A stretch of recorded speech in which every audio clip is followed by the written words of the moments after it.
In the opening match of WWE Extreme Rules 2015, we saw Luke Harper come out against Dean Ambrose. And Dean Ambrose and Luke Harper, they were both looking for a fight in this Chicago street fight. They both came out to have a big brawl, and they both came out and they were both hitting each other with big kendo sticks. This fight could not be contained to inside of the ring.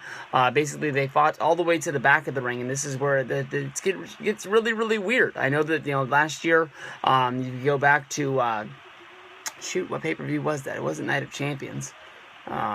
It wasn't SummerSlam, Money in the Bank, somewhere around there during the summer when Dean Ambrose was having his feud with Seth Rollins after the breakup of the Shield, and Ambrose and Rollins were supposed to have a match. It ended up that Ambrose was barred from the building by Triple H because I think he didn't believe in Seth Rollins was going to be able to win the match, and he was trying to protect him at that time. And it ended up being that Ambrose attacked Rollins throughout the night, throughout the back, and Rollins had to escape via car. This is basically the same that they were doing here in this street fight, as they jumped into a moving car in the back. Luke Harper jumped into the car, and as Ambrose was trying to get into the car, he was knocked down, and at the last second, Ambrose was able to get up, dive back into the car as Harper drove off.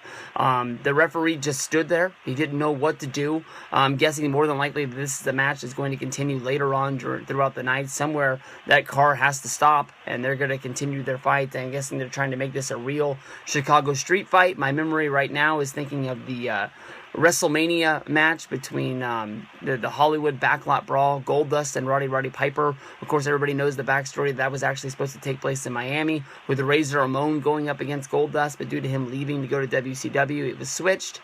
But more to come on this match once it finally gets down to coming around.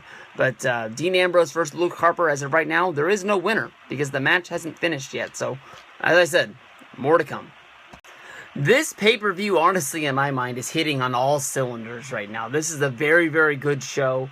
Honestly, there's matches that I honestly really don't care about that much, but honestly, going right from the Tag Team Champions title change with a New Day, them winning the championships from Tyson Kidd and Cesaro in a very surprising fashion. We go to the back to see their post-match interview with them chanting, "New Day, New Day," and right from there, you hear a car pull up, and Luke Harper falls to the feet of the New Day, and they immediately look down, and they tell him, "Dude, you better get up."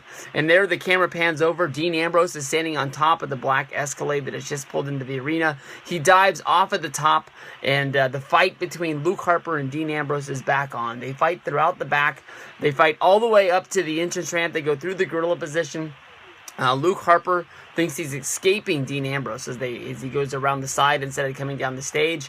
And as he's turning around looking to see, Dean Ambrose dives off the stage and hits Luke Harper, and they fight their way all the way down into the ring. And once they get to the ring, they both are on different sides. They just start throwing chairs into the ring, making a huge pile in ECW fashion.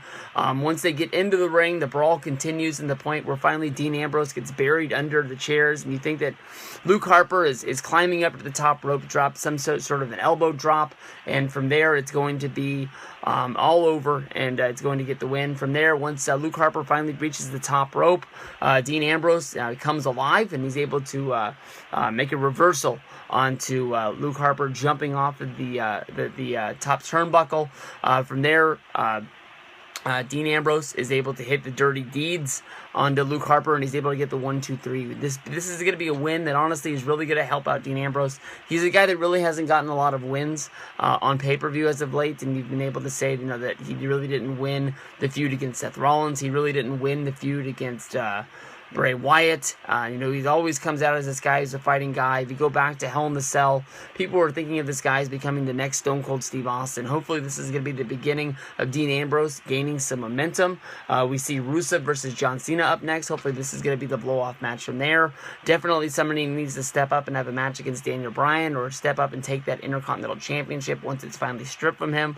So getting some wins under the belt on pay-per-view for Dean Ambrose really is honestly a big thing for him, and hopefully it is going to be the beginning of him moving up into something and becoming very meaningful in the future. We've seen Seth Rollins become the WWE Champion. We saw Roman Reigns win the Royal Rumble as well as main event WrestleMania 31. So Ambrose right now at one point was the leader of the Shield, the United States champion. Now he sort of is the guy coming from behind, the ultimate underdog. And he needs to get some wins to get something underneath him and get him going. We'll go to John Cena versus Rusev in the next match.